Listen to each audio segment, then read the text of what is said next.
What is up, YouTube? My Cowboys family here, bringing you guys the latest update on our very own Dallas Cowboys. And of course, as always, thank you so much for joining us here tonight. Take a second, hit like, subscribe, hit that notification bell, follow us anywhere and everywhere at My Cowboys family. Of course, hop in the Discord, link for that's in the description box down below.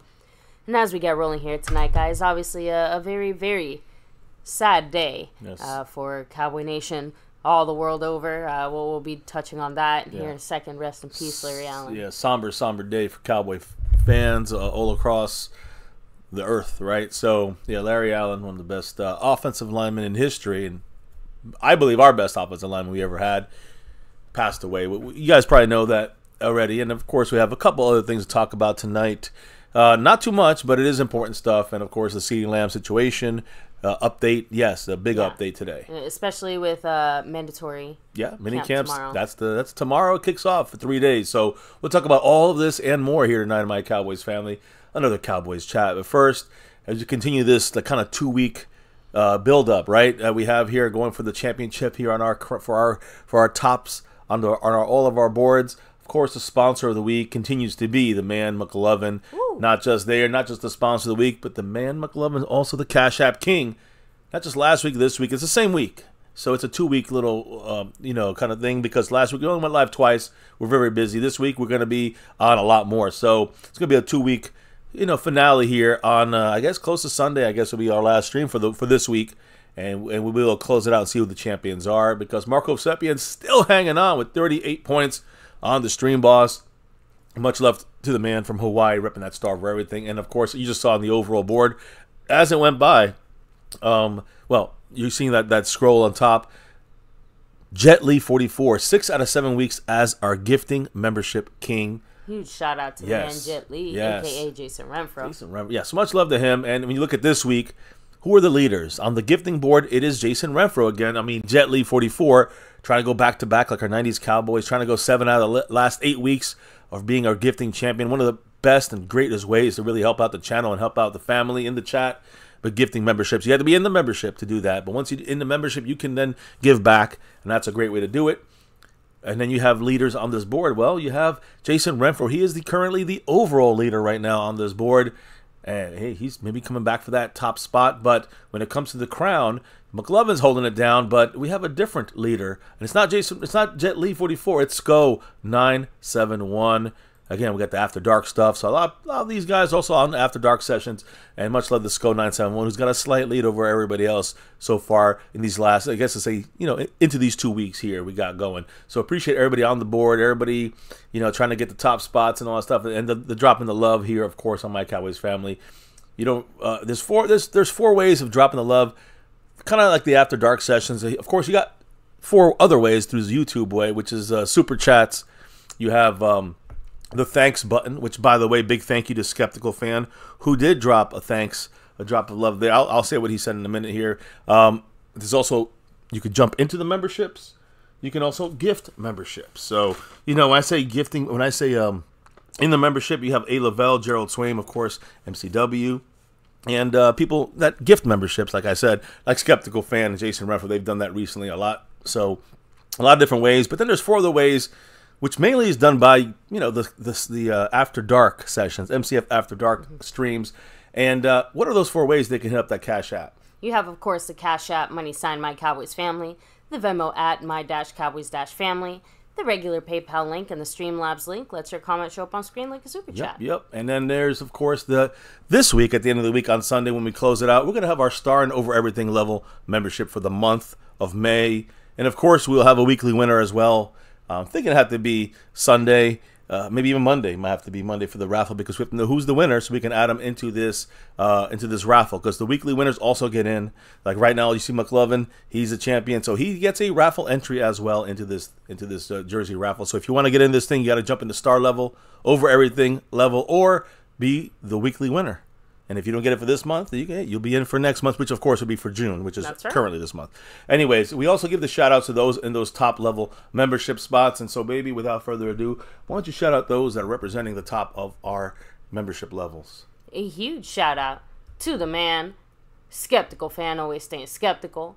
You have the man Jet Li, Lincoln Kane, Marissa Sparkle, The Lunatic, and Over Everything, C. Bass. Yeah, so thank you all. Well, by the way, shout out to him. He was on our show last Sunday night. live stream yesterday. Got to have a great discussion with him. Yes. Some wonderful points made, and we're all literally sitting here just like, please, Cowboys, just make it happen. Listen to Seabass. He knows what he's talking about. Also, the After Dark last night, we had Mick drop some love, and Multi-Super Kalel also drop love in there. So thank you guys for that as well. Maybe a little After Dark session tonight. We'll see what happens. Maybe, maybe not.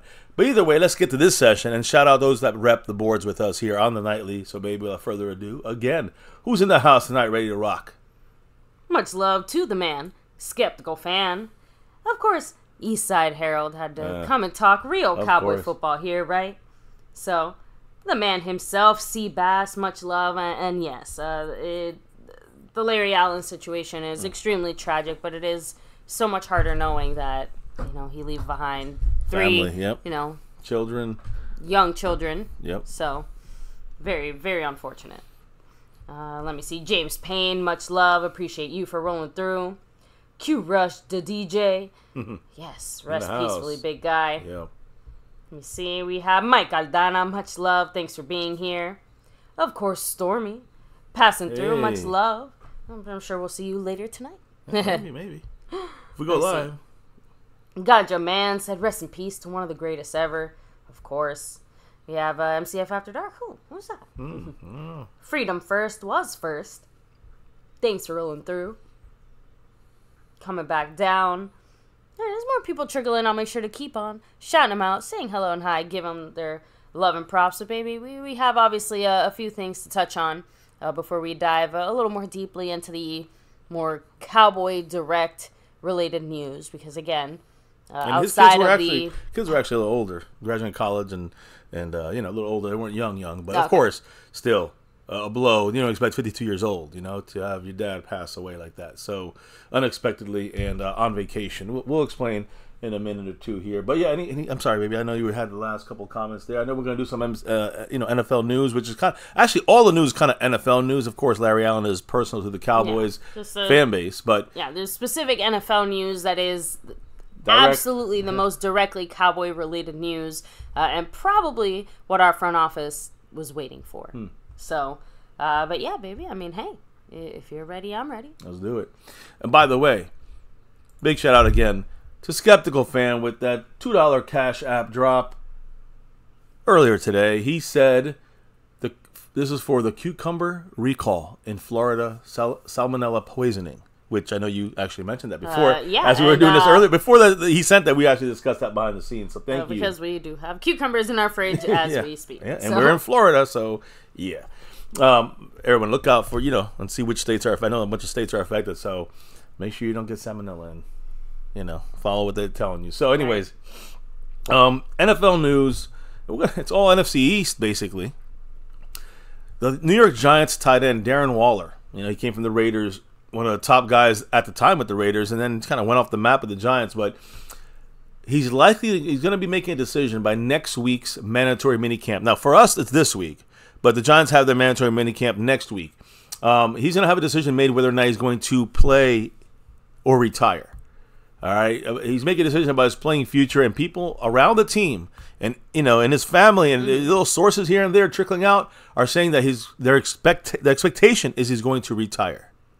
So the Giants will be tight endless for even though he wasn't that great for them in the last couple of years he's been there with them. I saw him do some kind of rap response to some of these rumors and talks and things like that, but maybe I was wrong. I know that he had a rap auto-tune response to the breakup in his relationship he had. I think that's the one thing I think he did do. But anyways, he might not even be not just a Giant, but even in the NFL next year. So then we have another guy leaving the tight end leaving the NFC East. It looks like Logan Thomas, formerly of the Commanders from Washington. He's always been banged up and injured, but last year he had a 55 catch season, which is not bad for a guy who's kind of been often injured. When he's healthy, he was good, but recently not that good. Always recently injured, and now the Niners are looking like they're going to take a chance on him. They're right now looking to finalize a deal with this veteran tight end, Logan Thomas, formerly of the Commanders. if he does do this deal and sign with the Niners, he returns to the NFC West because he did start his career as a quarterback for the Arizona Cardinals, believe it or not. Yeah, did not know that. Logan Thomas was a quarterback, became tight end after released, to the Commanders, and was a pretty good one, and then fell off fast after injuries. One last guy in the NFL, as far as, and this is even Cowboy related, it's Ryan Nall. You guys remember Ryan Nall? No, I don't, actually. Sorry. Ryan Nall was the guy we picked up back in 2022. Signed him to a contract. One of the few free agents we picked up, a fullback, who was like a special teams guy. He went on IR before the season began, and then he never played a snap for the Cowboys. Today, he is retiring. He said, quote, "You never think it's time until it is. I'm retiring from the game of football. Thank you for all the love and support over the years." So, not a big-name guy, but just he came to the Cowboys here in 2022 for, like, off-season and little training camp. Then got hurt, and then gone. They're never really going to use, it seemed, with the Cowboys. But, yeah, he's also retired. I guess this is also... Again, it's crazy because a lot of this news is not even directly it's directly Cowboy touching on, like Micah Parsons, Bleacher Report. He's their new face of their Bleacher Report kind of podcasts. Micah Parsons and the C.J. Stroud miniseries is going to be released here any moment here. It looks like it's coming Wednesday, 2 days here, basically at 1 p.m. Eastern. It's going to be on the Bleacher Report app. It's going to be on the Bleacher Report YouTube page, and it's going to be on HBO Max streaming there. So they're going to have these 3 episodes from their entire off-season Tokyo trip. And I posted a short up there that actually kind of touches on, their little back and forth trash talking they had the entire trip there. Whether it was in China, Japan, wherever they were, always trash talking between Micah and CJ Stroud. It's going to make it for a really good Monday night game against the Houston Texans this year. It's called The Edge Presents Micah and CJ Take Tokyo. So full episodes, will be 3 of them from the offseason Tokyo trip on Bleacher Report app, YouTube, and Max. So I'll be watching it. It should be a lot of fun. So we'll see how that goes. I don't know if you have any thoughts about this. We always watch that. We always watch that kind of stuff. Yeah, of course. At least they're feeding us something, little breadcrumbs to make it through this last bit of the off season, right? And again, very smart, the 2 players that they chose, because I know I joked with you earlier. I'm like, well, at least the entire state of Texas is going to be watching. Yeah, it brings them in together, especially with this game coming up between them, between the Texans and the Cowboys coming up, this year on Monday Night Football in Dallas. Now, I do actually want to take a second here as well to shout out the man, C. Bass. Hey, C. Bass. You're going to see it show up on your screen here in just a second, but he did drop a $2 holler to kick things off on the official side of things tonight. Much love. I'll wait for it to go through officially. It's not going through. Why is it not going through? That's weird. It's taking its time. Yeah, definitely thinking. I see it now. I gave him the heart. What did he have to say, baby? He said, "Bless la familia, 50K subs before the season starts." Ain't gonna happen unless something crazy occurs. We're somewhere, and all of a sudden there's there's Micah Parsons. We catch him saying something, then yeah, we'll blow up to 50,000. But that ain't happening. So yeah, he's not. We will always keep rolling, and where we're at. But hey, the little growth spurts are great, and I appreciate everybody. You've been with us, from the OG first 100, or you're with us now in these last few. We just appreciate everybody here hanging with us. So thanks for rolling through. Let me see. Ramon and Carolina Jones, what's up? Hey, how you doing? Seabass at MCF, I don't appreciate your skepticism. 50,000 before the season starts, I'm skeptical. So I'm a skeptical fan there. So, I guess it'll drop. I don't know when the hell it's going to drop. I don't know what's going on, but this... Could be one of those YouTube is broken type of days. I would really hope not. But if it is... And it is, I guess. But we got you here, Mr. It didn't drop through yet, at least not on our side. It hopefully will. But anyways, thank you, again, Seabass. Mr. Seabass. Let's get to the somber news, unfortunately, which is the great Larry Allen. Let me make sure I get the great Micah Parsons off the screen here first. Because, of course, today was a horrible passing of one of the greatest offensive lineman, and definitely, I think, the greatest offensive lineman guard in the history of the NFL, definitely for the Cowboys. Definitely one of those moments that makes me personally really sad that, even if I would have somehow been a fan back in those days, I was way too young to appreciate what our 90s Cowboys were doing. But Larry Allen wasn't just, part of that great team. I mean, he was one of the best. He was there for the last Super Bowl. He has one Super Bowl, but he was part of the greatness of that team. Let's talk about this again. Let me just explain what it is. Get right to it, and let me throw up Larry Allen's picture here, Hall of Famer, of course, repping that star, that navy blue silver, and that star over everything. So, terrible news, of course, guys. Cowboys announced the passing of legendary offensive lineman Larry Allen. Of course, as I said, he did die. He died officially. He died yesterday, on Sunday.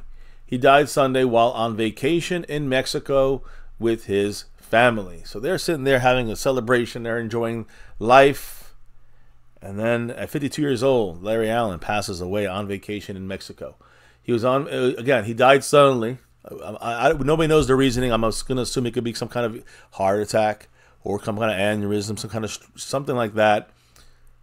So he did die Sunday while on vacation in Mexico with his family. He's a member, of course, as you can see here, of the Pro Football Hall of Fame, of course, in the Cowboys Ring of Honor. He's an 11-time Pro Bowl player. He had 10 with the Cowboys, I think 1 with the Niners. Larry Allen was 52 years old. Like I said, he's survived by his wife, his son, and his 2 daughters. They're all like high school age, college age, and higher. It feels like. I think they are. One maybe, yeah, they're all high school, but sad situation here. Of course, if you go back and let's relive what he has done and where he came, how he affects the Cowboys, world here. Larry Allen was selected. Oh, well, we got Easy Money Johnson, who subscribed. Summing it up. But for some reason, we're not getting the drops coming through here. YouTube, what are you doing? But thank you. Yes, welcome to the family. Mark's down to 37 points on the stream, but should be down 35. But all right, it should hit hopefully one of these moments. Hopefully, it'll come through. So, anyways, Larry Allen selected by the Cowboys in the 1994 draft at 46th. That's a steal. That was a steal in the second round there. Yeah, I bet you a lot of people were kicking themselves. Oh, yeah. So, again, it's 46th pick in the second round of the 94 draft. He made 170 starts. And also, again, 170 starts in 176 appearances during his 12 years with the Cowboys. I mean, you look at that. I mean, he missed 6 games that he didn't start in. That's it. In his career with the Cowboys. So, now, he drafted in 94. We won the Super Bowl in 95. So, it took him a year, right? We got to the Conference Championships, lost to the Niners. The next year, we won the Super Bowl against the Steelers, Super Bowl 30. And he ended his career, unfortunately, with the San Francisco 49ers. He had 2 years there on top of, the 12 years with the Cowboys. So 14 years, 2 years with the Niners at the end, and 12 with the Cowboys. Of course, he signed that one-day contract because who wants to retire a Niner? He retired a Cowboy. Remember, he came back to Dallas, signed a deal for one day, retired officially as a Cowboy in 2009. Now, he was inducted as a first ballot Hall of Famer in 2013. Member of the all-decade team in both the 1990s and the 2000s. So, I mean, his career went from 94 all the way to 2009, basically, right, 2008. So, he literally took over 2 decades of greatness as an offensive lineman and never really let the foot off the gas, so to speak. He was inducted, again, in the Hall of Fame and the Ring of Honor as well, of course. From 94 to 2007, he played 14 years in the NFL, including the first 12, of course, like I said, with the Cowboys, starting 170 out of 176 games. Allen is one of the 3 Cowboys in team history with double-digit Pro Bowl selections. He had 10 with the Cowboys and 7 All-Pro selections with us. He also finished his playing career with the Niners, like I said, and earned that last 11th Pro Bowl nod in 2006. When it came to strength, power and strength, Larry Allen was in a class of his own. I'll be posting the videos soon of him bench pressing 700 pounds. It's an insane number. I mean, again, everyone playing on the offensive line should hope they could be as good as him. Let's be honest. One of the greatest to ever do it. I saw every single moment of his career. I'm a lucky one there. And again, thoughts, condolences to the Larry Allen family and the others that were close to Larry Allen, especially right now, his family on vacation, celebrating, all of a sudden now have to turn somber and mourn their husband, their father's death. That's horrific. I cannot even imagine that. That's beyond words of sadness. Now, the Cowboys organization also spoke today on this situation. They kind of announced it. And, I guess Jerry Jones and company kind of put it out there. So what would the Cowboys say, Jerry Jones and company? The Dallas Cowboys are very saddened to share that Cowboys legend, Super Bowl champion, Cowboys Ring of Honor member, and Pro Football Hall of Famer, Larry Allen, passed away suddenly while on vacation in Mexico with his family on Sunday.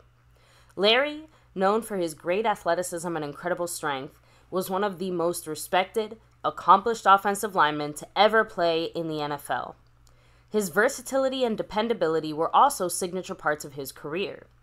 Through that, he continued to serve as an inspiration for many other players, defining what it meant to be a great teammate, competitor, and winner. He was deeply loved and cared for by his wife Janelle, whom he referred to as his heart and soul, his daughters Jayla and Lariana, and son Larry III. The Jones family and the Cowboys extend their deepest condolences, thoughts, and prayers to the Allen family and grieve along with the many other friends and Cowboys teammates that also loved Larry. Memorial service arrangements and details will be announced in the near future. Those are the words from the Cowboys, Jerry Jones and staff on the passing of Larry Allen. Now, I see in the chat, I just saw a couple people drop some love, so we're going to take a pause here and just kind of hit up everybody there, baby, if you can. I'm not sure if it's going to work today with this thing. So let me go ahead and start off, first of all, with Skeptical Fan, who dropped $1 holler. Ooh. He's got his stunner shades on because he can't let the world see you cry, even if it's for the great Larry Allen. But thank you, Skeptical Fan. Much love always. Staying skeptical. And by the way, I think he is still, if I'm not mistaken, is he still in the membership there? Because it looks like it dropped for his membership for Skeptical Fan. So back in that star level. I think he's in there. I'm not sure. Sorry, I had to handle something in the chat real quick for a second. So let me take a second here as well because we have Calvin Richards and Jacob Vasquez with back-to-back drops. Thank you, both of you, so much. Appreciate you both. Calvin Richards with his $5 holler, sharing his beloved Larry Allen memory, saying, I remember his first game against Reggie White. It was a disaster. I would have never thought that he would have become so great. So again, I think it's a great reminder too that, even the greatest of football players, all start off as young guys, all start off as rookies, all have to figure things out, right? Yeah, even the greatest. Right? And like I said, Larry Allen was absolute. I mean, it's hard to watch some of that film and footage just because I'm like, damn. Is that what we used to have? Is that what it used to be like? Yeah. So I know it was 1 year of him, like one Super Bowl for him. He only had one Super Bowl. Yeah, and of course, just reminiscing and watching, old footage, kind of hearing old clips of people sharing their own Larry Allen stories and stuff like that. He was just an incredible, incredible football player, and we're very lucky to have had him. I wish his family the best. So. Jacob Vasquez, by the way, with his $3 holler, said, rest in peace, Larry. A big piece of America's team's history. Huge.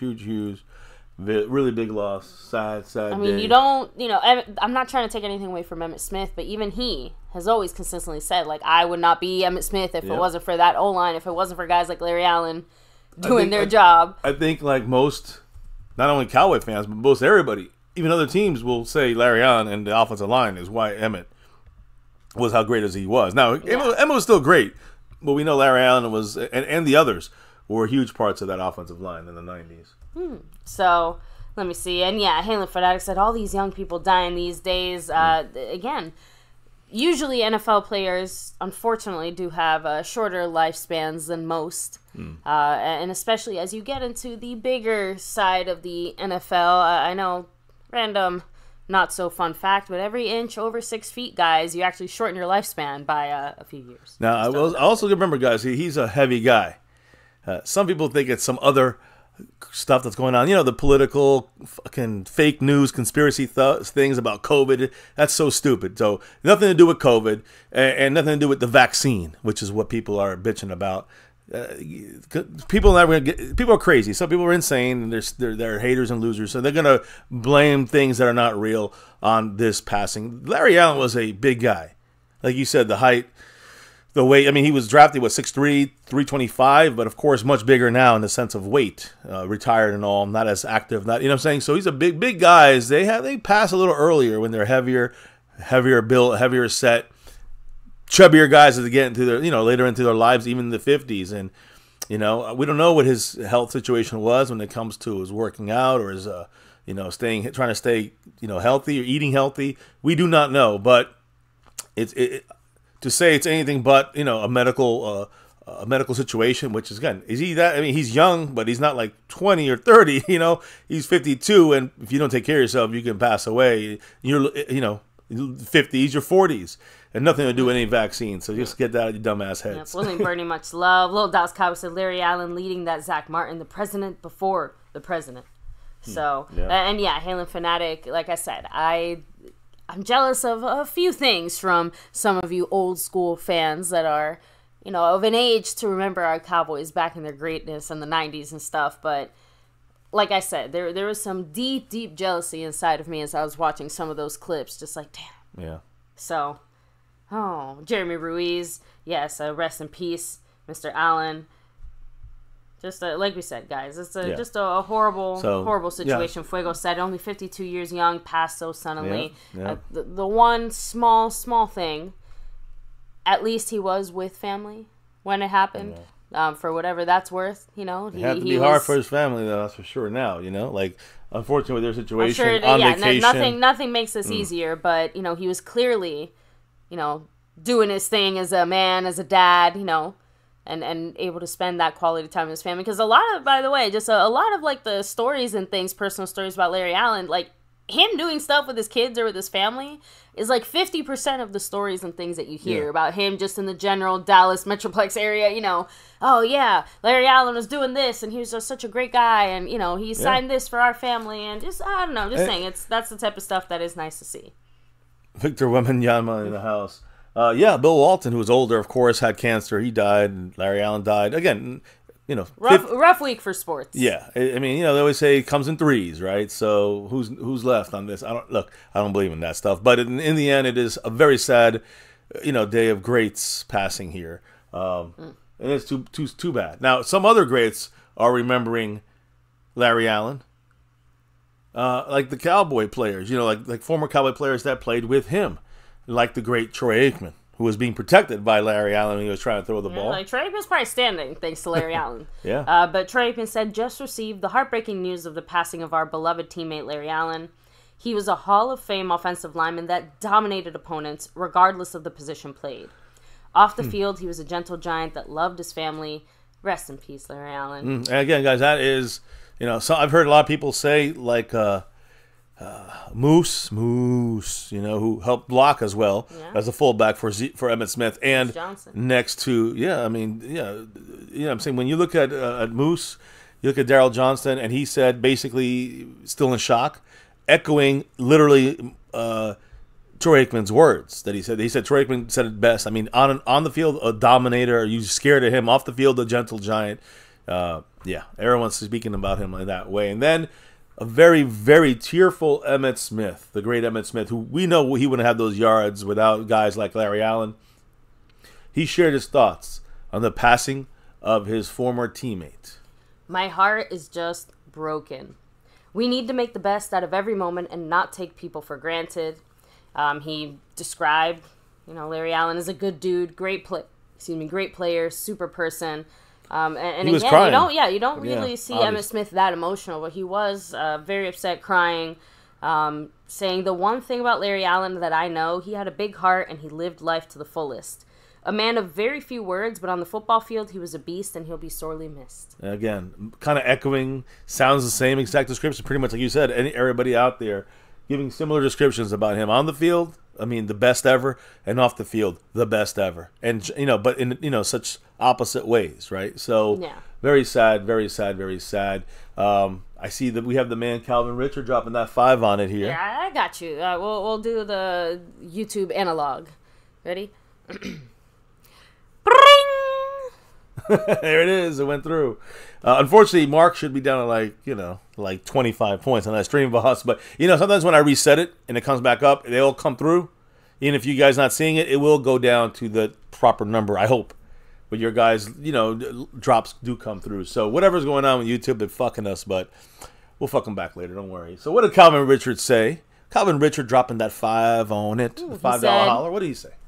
Everybody remembers the New Orleans Saints chase down. That's the one I posted. That's the video I posted. That was, to me, is the most... Yeah, and hearing Madden basically sound Well, that wasn't Madden. That was Dan Dierdorf. No, it wasn't? Yep.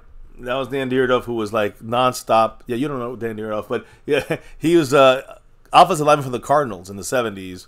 I swear you showed me one clip, or it was John Madden. It must have been a different one, Different right? one, yeah. Okay, that's different one. Yeah, that was one that was done in his rookie year, and I think it was Dan Dierdorf and Al Michaels, if I'm not mistaken, in that call. But you can hear it all in its full entirety right here on MCF, My Cowboys Family. It is in the shorts section, so check it out.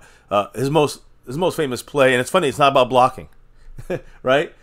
Running down the entire offense, running past every player and catching up with a very speedy linebacker, taking a great angle.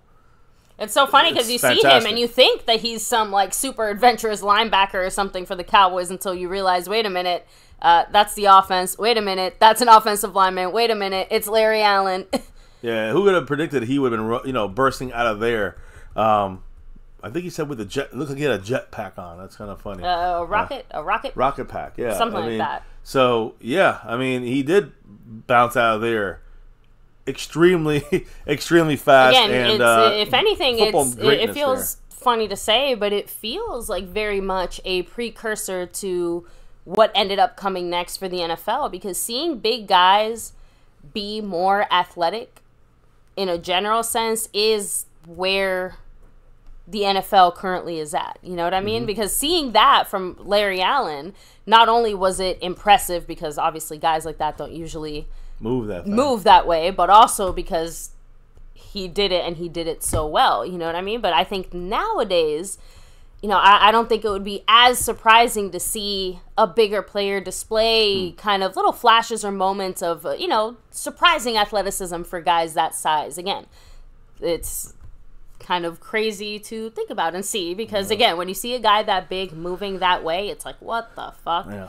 It's it's impressive. We can only talk about the great. Listen, there's other famous moments for Larry Allen that may not. In blocking, there's a million highlights in blocking. You watch him blocking, he's crushing people.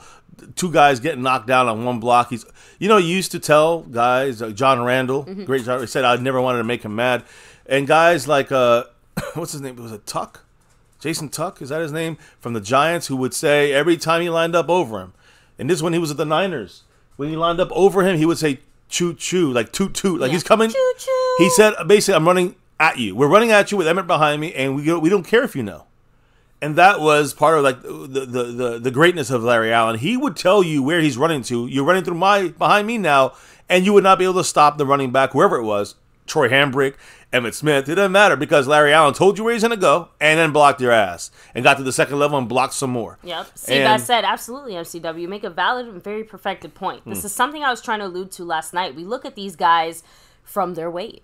You know, we may not see another Larry Allen for years, but on the other hand, with the prospective excitement we feel for this draft class, we might feel something similar, with this line. Yeah. So, again, the best thing that, Tyler Smith and the rest of these young guys can do is carry on his legacy. And the best way to do that is to go out there and truck some motherfuckers over. Yeah, hey, listen, we hope we see some people doing that, but I don't know if we'll ever see a Larry Allen with that kind of like confidence to just say, I'm coming at you and try to stop us. And so especially at a time where the NFL was more physical, at its peak physicality at that point, right? The game would only, like, not saying the game is less physical now, but you guys know what I mean. The running game was reign king. So right exactly. Reign so supreme. He was doing it, man. He was really doing it, right? So by the way, let me take another. Calvin Richard here. With another one, another $5 Dominator holler. Tonight. Much love with another $5 holler. He said, it reminded me of Randy White playing the Eagles one year.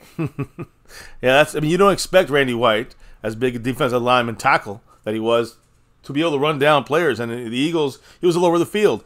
But, when I also remember, like, I'm going to take another example, Hollywood Henderson. I know you know who he is, but from the 70s, a linebacker for the Cowboys on defense. But he returned a kickoff all the way for a touchdown, and he was fast. Kind of, I think of like Sam Williams in that situation, like at the speed of a Sam Williams, but Hollywood Henderson, Randy White, Larry Allen, and now we got a bunch of other guys currently, that are extremely athletic, offensive, big linemen, big guys. Randy White, of course, defensive lineman. Hollywood Henderson, linebacker. But my point is, it's crazy when you see these guys that can do these things as how big they are.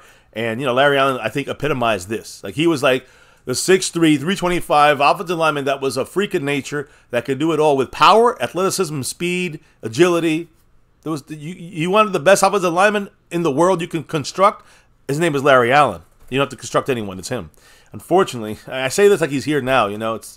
I can't believe he's gone. I mean, when you told me today, I was like, what? I know. I had to be the one to unfortunately break that news. Yeah, to Mr. I was MCF. busy, and then all of a sudden I hear that. I'm like, what the hell happened? I know some of you guys also did message me, and I looked at it later and saw that, but it was insanely devastating. So I was very sad today on that. And I wasn't the only one sad, of course, so are you guys. Thank you for the drop there. Calvin Richard, who's right now, he's right there. Calvin Richards moving right up this board real quick. That's right, guys. Yeah. Remember, we had, with the, crazy weather situation and everything else last week, we did extend things into this week. So Calvin Richards is 8th place on this overall board, literally really tied, right behind McLovin and Harley Dad. He would jump into basically 5th place, I think. Or 6th place by himself if he gets another penny on there. So just wanted to update the board. Much love to Calvin Richard. Trade this line, King Dom. Thanks for being in here. Although I still agree, Mr. Seabass. If you're really really rooting for Trey Lance right now, you have another. You're gonna be surprised. Sorry. Yeah, you're gonna be surprised because he's not gonna be passing Dak. And I do think he will though end up passing Cooper Rush. He has to earn it though. Anyways, I'm looking forward to that. I'm actually looking forward to that in training camp in the sense of seeing that actually. We're gonna see a lot of Trey Lance. We're gonna see a lot of Trey Lance in practice. We're gonna see a lot of Trey Lance in training camp and a lot of Trey Lance in preseason games. Anyways, back to this, Larry Allen. I do want to also shout out 2 other guys that spoke on this before we move on from Larry Allen's passing that are currently with the Cowboys. Now, one is Micah Parsons. Micah Parsons tweeted today, quote, "Wow," with a crying emoji. "Definitely someone I hope to meet one day. R.I.P. the legend." So, again, Micah, obviously, everyone affected in the NFL and sports, and but mainly NFL and, of course, on our Cowboys. And just last week, All-Pro left guard Tyler Smith. You guys remember what number he's wearing? He might be wearing 73. Yeah.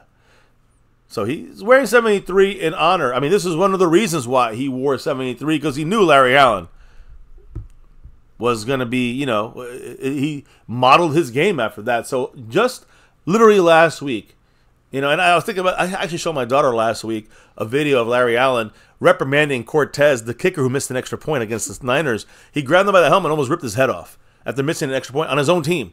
And I was saying that's the kind of guy that Larry Allen was. I got to put that video up too. That was another one of those. It's funny. It's not part of his blocking collage, right? It's like, or his highlights. It's like he's grabbing his own teammate and yelling He was this guy was internal accountability by his team. Take responsibility. Shock, and he did that. He was like that kind of guy there. You see him running down an interception, in his rookie year. Amazing things that kind of put him on the map or, made him who he was. And, guys like Tyler Smith modeling his game around him. Last week he's Tyler Smith, All-Pro guard, left guard who played the same position as Larry Allen. And Larry Allen moved around a little bit. He was versatile, but that was his main thing, the left guard spot, the guard spot. But Tyler Smith, who moves around as well, spoke on Larry Allen's legacy. Remember, this was after, they asked him, well, you were assigned the legendary, iconic number 73 for the Cowboys. And that he took that because he said it was a nod to this legend of Larry Allen, now late legend, unfortunately. He didn't know this, of course, when he got the number 2 years ago. 3 years ago. Before his passing. Yeah, but this was last week he said this. What did he say? Tyler Smith said, "It's huge for sure. Just knowing Larry and everything that he did and how great he was, it's just my mission to be the best me I can be. I've seen the tape. Obviously extremely athletic. Famous for the chase down block against the Saints. One of the best pulling guards to ever play in the NFL. There's not many people that's doing it like that anymore." Remember, the Madden one, I think you remember. Tyler Smith wants to bring back some of that, old school Larry Allen style offensive line football type shit. And the fact that this was said as well before any of this, like it's something about that feels like it does add to that legacy. The reason Tyler Smith took that 73 was for Larry Allen. Yeah. So I mean, he's doing it justice. Tyler Smith. It's obviously gonna be something that's gonna be run on for the entire year, I think, and I'm assuming Tyler Smith is probably devastated from the passing here. I mean, he said it from the beginning. This is not just last week. He said this when he took number 73. This is who I modeled my game around, is Larry Allen. So, Larry Allen's legacy and aura was that profound, was that big.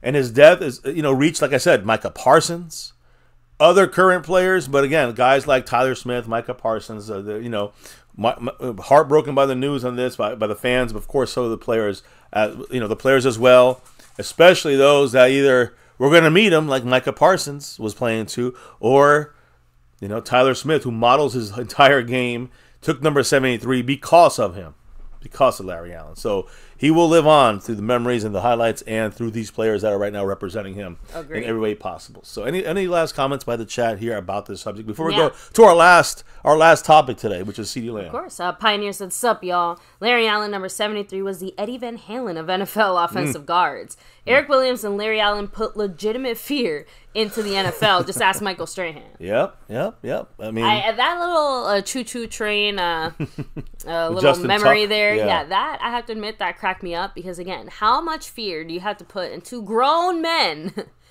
that you can look them dead in the eye, basically go choo-choo, bitch, and then you're still successful? I think that he even described it as, it'd be like me playing against my son, basically saying, like, okay, this is what you're going to do. Well, that was Justin Tuck that said that. Yeah, he said that. Basically, it's like, I'm going to tell my little son, hey, I'm going to block you. What are you going to do to stop me? And, of course, then he just shoved him to the ground. It's like that's what Larry Allen used to do. If you watch and Tyler Smith talking about pulling guard, that's a great point because the Madden video I think you got confused with the Colts, the game against the Colts, and it was like a whole drive was just Madden spilling his guts about how much he loves his new guy, Larry Allen, the way he plays. And he would pull and then crush. He blocked two guys on one play when he pulled and to the corner of the screen, opened up a hole for Emmitt Smith for a touchdown. I mean, in that Indianapolis game. And that was the Madden, fall in love with Larry Allen game. So there's a lot of huge memories about him and big time plays about Larry Allen, whether it was the Madden moments, right, on that situation, whether it was that Dierdorf call where he ran down the Saints, the defensive linebacker, all the way down the field to catch him and take him down, or these other stories where it's Strahan or Justin Tuck or other guys that played against Larry Allen, telling him he's going to, basically, the ball's coming behind me, stop me. 61 said Can't do it. Rest in peace to the best O-line man in NFL history. Agreed. And hey, the best way to carry on that legacy, like Tyler Smith said, I have to go out there and, kind of model my game after him, trying to bring back that old school offensive line flavor. So, it is a major loss. Great guy off the field, one of the greatest, if not the greatest, in my opinion. I guess I'm biased. Files, much love, yes. The greatest of all time. It's definitely our love and condolences go out to him and his family. Jet Li 44. Yep. Yes, rest in peace, Big Al. So with that. Yeah, Troy Aikman used to call him AL, it was LA, I said, not AL. I know Big Al, Allen, but he used to call him LA because Larry Allen. And Aikman also always called him that. You hear the video, the video audio. It makes me laugh because Troy's such a California boy, too. Yeah, it feels like a bit of a play on that, too. So now, we do have, like we said, obviously this was a horrible, tragic situation. And about 30 minutes before that news broke. Yeah. A very big story broke. Yeah, a very direct Cowboy thing. I mean, guys, I'm picturing Jerry Jones, springing up from his freaking bed like Dracula almost, the second that this news dropped. Because, yes, we do finally have an update on the Justin Jefferson contract situation. The biggest leaf has fell. Officially. So earlier before this unfortunate, he had passed last night, but we didn't find out about it until later in the morning. Before that, though, like you said, about an hour before, a record-setting deal has been put in place here, and it's not for CeeDee Lamb, but it definitely affects everything about CeeDee Lamb. The Minnesota Vikings today officially came to an agreement, signed their 3-time Pro Bowler, wide receiver Justin Jefferson. They reached an agreement, And this is what the deal looks like. Because this is what CeeDee Lamb was waiting for. And that's the leaf, the biggest leaf that had to fall for anything that happened with his contract, according to not just according to Jerry Jones. Well, yeah, but this one's the biggest leaf. This is by far. And all these other leaves. That was a money joke. I know. I'm saying, well, yeah, but I'm saying all these leaves that fell are all these receivers getting signed and these monies going up. But the one that we were waiting for was this huge leaf, which is Justin Jefferson. Now that fell, we know where CeeDee Lamb will fall in that range as far as money. Now, Jerry Jones knows how much he's going to have to pay if he wants to keep one of the best receivers in the NFL. So Justin Jefferson, staying with the Vikings, got his contract extension, reached an agreement, and I want to know what you think here on a 4-year, $140 million contract deal that includes $110 million of that $140 guaranteed.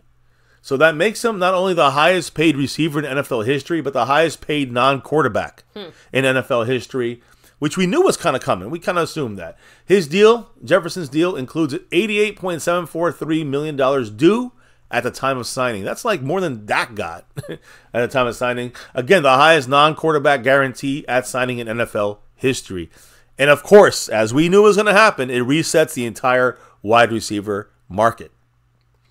So again, just a little idea, a little background what happened here. Basically, the day before last year kicked off, Justin Jefferson turned down a deal that would have paid him over $28 million per year. And I had said, if the Cowboys had given CeeDee Lamb a deal of $28 million last year, I guarantee you he would have signed it. Oh, yeah. CeeDee Lamb would have signed that, and we would have had CeeDee Lamb for $28 million. That's gone. That's not happened. That's where the Joneses couldn't do anything this year. I agree. Last year, the Joneses could have offered him $28 million. They did not. And now it's going to cost us an extra $7 million a year in that range. So, you know how when you live in a state that doesn't technically have income taxes, you know, and they Texas? say, well, you know, yeah, Texas, Florida's another one, right? They say that, you know, well, they're going to get their money one way or the other. That tax, you know, the tax for waiting will be paid one way or the other, even if maybe you don't feel it initially the same way you would have that $28 million. Because now, like you said, whatever number we're talking about, it's definitely at least a few million more, and that's just like the per year average, right? Like, we're not even talking like a one time, like, oh, you're paying him an extra $5 million for this 1 year. No. Probably paying him an average of an extra $4 or $5 million for each one of those years. $7 million for each one of those years. For 4 years, it's now. I'm trying to keep it on the lower end. You're looking at like let's say $25 million more in a 4-year span. The Cowboys have to pay at least. That's quite the hefty tax, but you know. That's the thing. The Cowboys waited, playing around, and then, you know, last year they didn't bother. They went after Diggs, and he got hurt. I'm not saying anything about that. So that was the right thing to do. But you should have gotten CeeDee Lamb signed as well. We did not, and now we're paying the price, right? Or we will probably pay the price, because here's the thing, guys. Let me just finish with Justin Jefferson. Yeah. The day before last year kicked off, he would have gotten $28 million a year if he accepted the deal, Jefferson. Jefferson bet on himself, of course. The bet paid off. And now his 4-year extension is now averaging $35 million a year. In case you're wondering what the 4-year 140 is, $35 million per year average. Some years it's going to be $20 million. Some years it may be $38, $40 million on the cap. But it's an average of $35 million per year. Just another thing here. There were multiple teams this offseason that inquired about trying to trade for him, because there was word that the Vikings might not pay that. And they were thinking of maybe trading him. That was the word. So there were multiple teams interested in signing him, but the Vikings let each one of them know in no uncertain terms that they had zero intention of trading Jefferson, and the conversations ended right then and there. That's according to Adam Schefter. And I guarantee you it's very similar. Not that the Cowboys are trying to shop CeeDee Lamb around, but I guarantee you there's teams asking, inquiring Jerry Jones right now about, is CeeDee Lamb available for trade? And I'm assuming I'm hoping it's a very similar situation for the Cowboys, not really listening to that stuff, kind of what the Vikings did with Jefferson. Now Jefferson is the highest the highest paid non-quarterback in the NFL on a per year basis. Justin Jefferson, $35 million. You know who's got $34 million a year? Nick Bosa.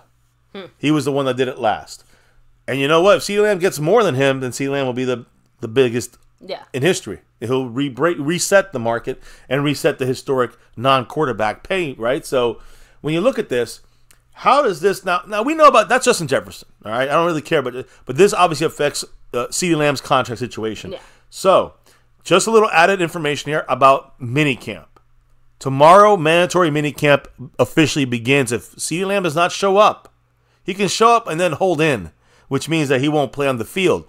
But if you don't show up, he gets fined. And it's probably a total of, what, $100,000? $100,000. It's like 97 or 101. But whatever it is, it's about $100,000 is what he'll lose in the 3 days. If he misses all 3 days. Tuesday, Wednesday, Thursday, mandatory minicamp. And we know Micah will be there. The whole team will be there. The only question is, will CeeDee Lamb be there now? Yeah, the front office has a vested interest in having CeeDee Lamb there. Right. They act, right. You know, it's not just like one of those, like, oh, it's fine or whatever. Like, they do want him there, even, like you said, if it's just, like, he's hanging out on the sideline and stuff. They don't necessarily need him to participate in the football stuff. They needed to be out there with the team, visibly part of our Dallas Cowboys, you know? Yeah. Yeah, and I think that's the thing, is when you look at the, the fact that CeeDee Lamb, being with the team would be great, and it would be nice, but he's not going to run it. The thing is, he won't really, he's just be there for like the verbal stuff, which he knows a lot already. I don't think it's that big of a deal for missing with the team. I think Jerry Jones rather try to I don't know, finagle a lesser deal, but I think it's, if you're CeeDee Lamb, in my opinion, I would go to camp and hold in. I would go to camp, not get fined, because your deal is getting worked on as we speak. Mm-hmm. It's got to be getting worked on. So now you can now allow Jerry. Now it's up to CeeDee Lamb. CeeDee Lamb was the one controlling this because the Joneses let him do it, not signing him last year. 24 hours ago, I would have told you that CeeDee Lamb's not even going to have a fart out there on the football field these next few days, and he'll risk $100,000, and that's fine. Yeah. But now, the Justin Jefferson thing. Well, now he knows that this deal is being worked. He knows more than anybody that his agent is speaking with the Cowboys. I'll explain more about the update on that. But the point is, whether it's deal is done tomorrow or not, which it probably won't be, you can almost bet that the deal is getting worked on sooner than later now. And that's all. That's all. It means training camp. I am confident. I'll almost bet anyone CeeDee Lamb will get his extension way before training camp starts. That's what this Justin Jefferson news means to me. Now, Modius, you're right. He said after Zeke held out, NFL said no more. Yeah, and now if you hold out, and I mean hold out, not here, not mandatory minicamp, in training camp, you will be paying millions of dollars. Ask Zach Martin. But he can do it, and so can CeeDee Lamb if he wants to. That's where the best. Now, if you ask me, can Jalen Tolbert do that? I'm going to laugh. And the Cowboys will laugh him right out the league. Right. But if you tell me that CeeDee Lamb or Zach Martin's going to do that, then they have the power. Did Zach Martin lose almost like $1 million or something? Yeah, but he got the deal. But he got he got way more than that. I'm just letting you know, like, the deal worked out for him. Is that risky? That's why you hold out. That is made for the best players. And if you don't like it, then you don't want us having best players. But the best players are the ones that holding out makes sense. If you're an average player or above average player or a really good player, it doesn't make no sense. If you're a shitty player, forget about it. So if you're good, you got to be like the 1-2% of the best players. Those are the ones that get the advantage holding out. The rest of the league, disadvantage. The owners have the advantage on every player, except for that very few top percentile, and we have one of them. The Joneses let all three of our guys are getting closer and getting talked about, and it's just making the rates go up, whether it's Micah, Dak, or CeeDee Lamb. So anyways, at least we know now CeeDee Lamb, he got his number. He got the number he wanted to know. It's $35 million per year. We'll see where the guarantees are. I'm going to talk about it in a minute. But the biggest thing is now for the Cowboys minicamp. Starts tomorrow. It's Tuesday, Wednesday, Thursday. On the field, it's mandatory. If you don't show up, you get fined about $37,000 per day. And CeeDee Lamb, the question of CeeDee Lamb is that's a huge question there. Now, as I'm saying, guys, this is the last week. There's 9 teams right now in the NFL that, finished already. I think their mandatory minicamp, and they broke for the summer already. This week we're going to have a couple more to go. Of course, we're one of them that are getting ours over with. These are these mandatory practices are very similar to the OTAs. Okay. But there's no live contact permitted, like on the OTAs. So still no live contact, but now you're getting the full team from supposedly a mandatory session to get the scheme down and kind of run through plays and run through things and get to know what you're going to need to know as a player for the next month and a half after this mandatory minicamp is over, so you can prepare yourself for training camp. That's what the importance of this mandatory minicamp is. So these players know what they got to do going forward in the next month and a half before training camp, especially the young guys. Don't really need CeeDee Lamb there for this. I'm just being honest. So, but it'd be nice to have him there, but you don't need him there. All eyes right now are on this teams right now with the star players. Justin Jefferson of the Vikings, although that's resolved. You got the Niners. You got the Dolphins this week finishing up. And, of course, the team with that star over everything, our Dallas Cowboys, with minicamp officially beginning tomorrow. And that's my question. Will CeeDee Lamb be there? But I do know, I can tell you almost positively this, that Justin Jefferson's deal signals a CeeDee Lamb return sooner than later for the Cowboys. With the Cowboys mandatory minicamp kicking off tomorrow on Tuesday, going through Wednesday and Thursday, and finishing up Thursday, which then they go on a month-and-a-half break. I have to assume that the Justin Jefferson deal, that has been signed, Lamb is going to sign. Maybe he'll sign the next day or two. Maybe it'll be next week at this time. But I think CeeDee Lamb gets his deal very soon. To me, there was already something planned once we get the numbers in there. Both sides had the skeleton of the deal made. This will make it this Justin Jefferson signing makes it very easy for CeeDee Lamb to get a deal done and get a deal done soon.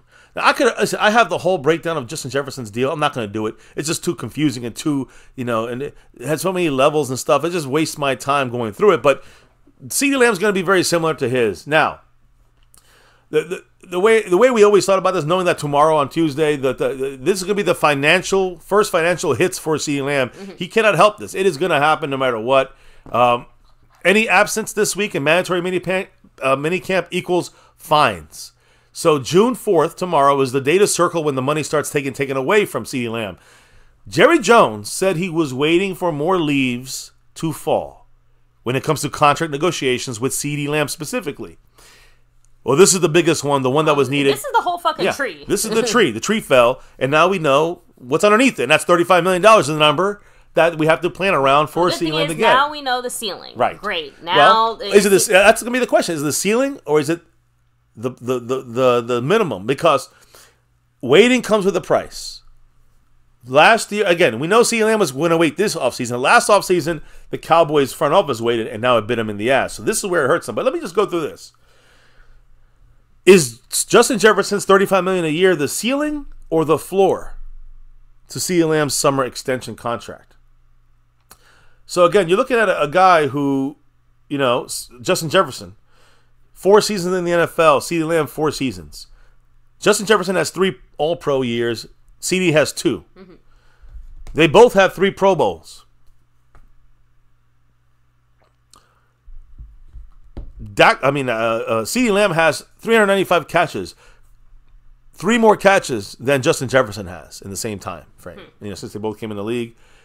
Yardage-wise, Jefferson has almost 5,900 yards. CeeDee Lamb has 5,145 yards, a lot less there. Total touchdowns, Jefferson has 31, CeeDee Lamb has 35. So, some things Jefferson's better, some things CeeDee's better. Again, let me reiterate, Justin Jefferson got a 4-year, $140 million contract extension, $110 million guaranteed, $35 million a year. So my question is, what would be your guess on a deal? Figure a 4-year deal, probably what? Some people are saying 128. Some people are saying 136.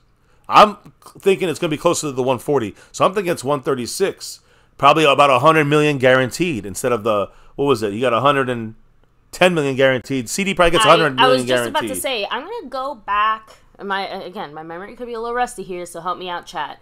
But remember back when we did Tank's contract, one of the big sticking points is that he felt that he should be the highest, the highest blank, player for the defense or whatever. Like, he wanted recognition monetarily, not just like, hey, I want a lot of money, but he wanted some kind of extra oomph to that contract in a way that he felt was commensurate to what he contributed, right? So the Cowboys ended up working it out. It wasn't that he was like the most guaranteed player, but he had the most guaranteed or something. So I could see the Cowboys doing something similar, except flipping it a little bit in the sense of they might be willing to give him more money, but like you said, they're not necessarily going to guarantee him as much as Justin Jefferson. And like you said, where is that split as far as like who you might consider better or how exactly the Cowboys would want to do it? But the real thing you said, there is a tax associated with this. So the Cowboys will have to give a little bit. So,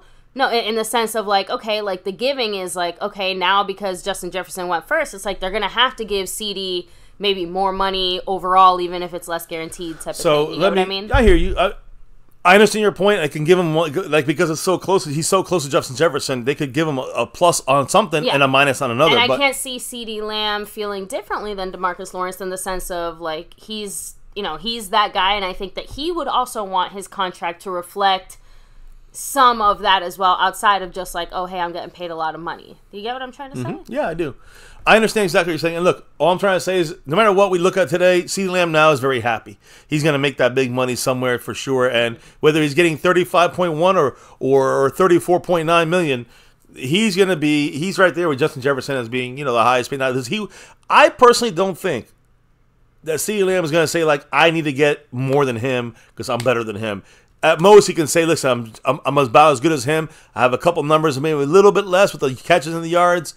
So I'll take, a couple million less or whatever it may be. I agree, but like I said, I feel like one or the other does have to be more than that's just my personal opinion, though. Let's go with facts. Because I have an opinion, too. That's my opinion. But let's go with the facts out there as far as what the people that are involved with this. Jane Slater, Adam Schefter. Here's what they're saying.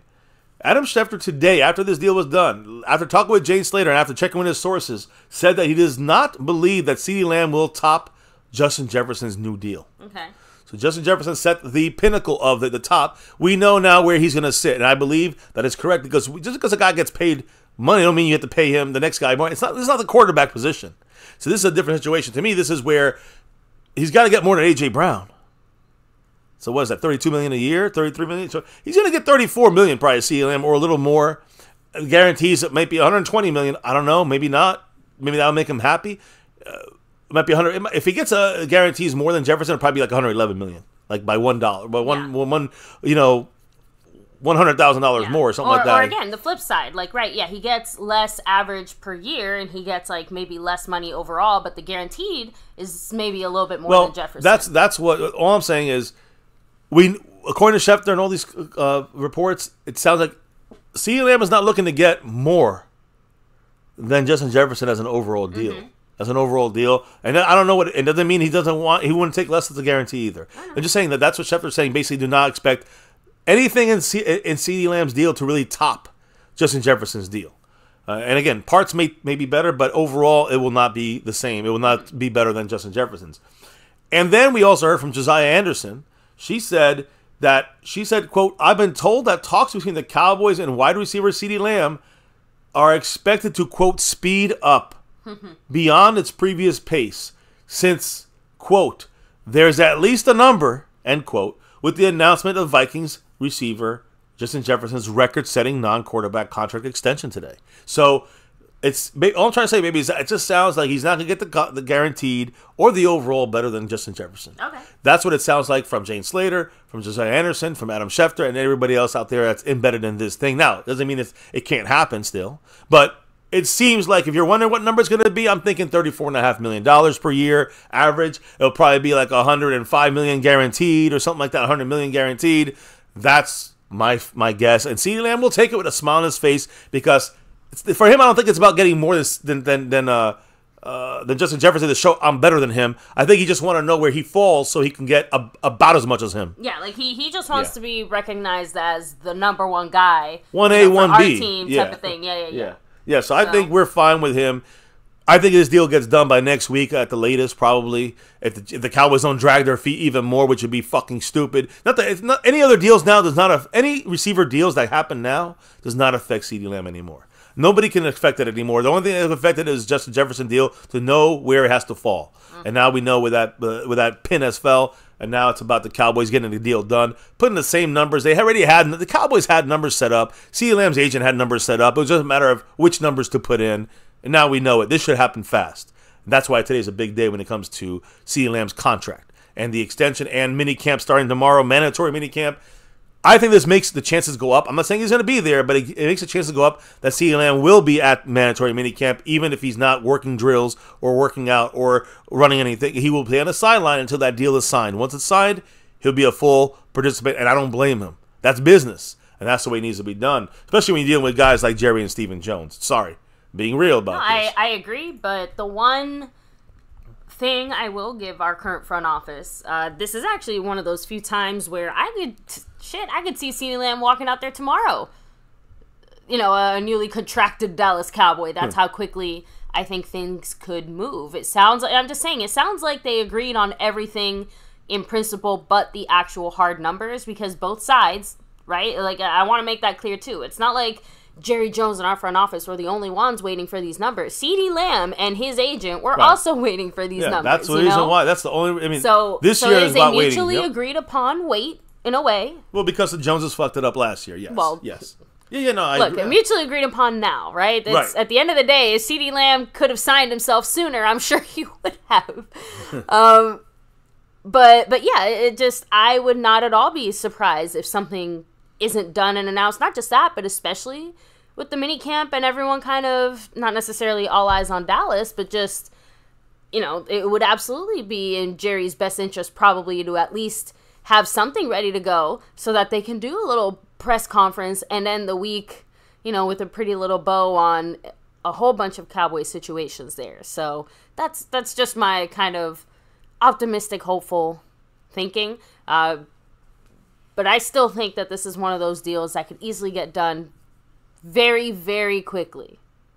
Like sooner than we expect type of thing. So, again, CeeDee Lamb's contract is actually, out of all three kind of situations we have, his is probably the most straightforward in the sense that it's just a matter of, like, actually doing it, right? But, like, restructuring Dak's contract, I guess, is simple in a different way, but that has different implications, which is why I understand that one is a little more complex, right? If you look at it, Micah is, I feel bad for him. He feels like the odd man out here. So, oh, man.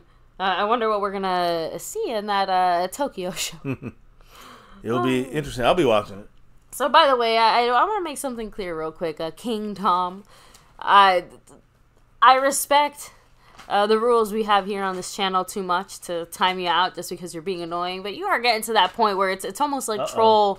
You're almost trolling at this point. Like we've been talking about literally anything but Dak for the last entire show. Let me make that clear. We haven't said one word about Dak. So if you have any other thoughts about our Dallas Cowboys, please feel free to share them.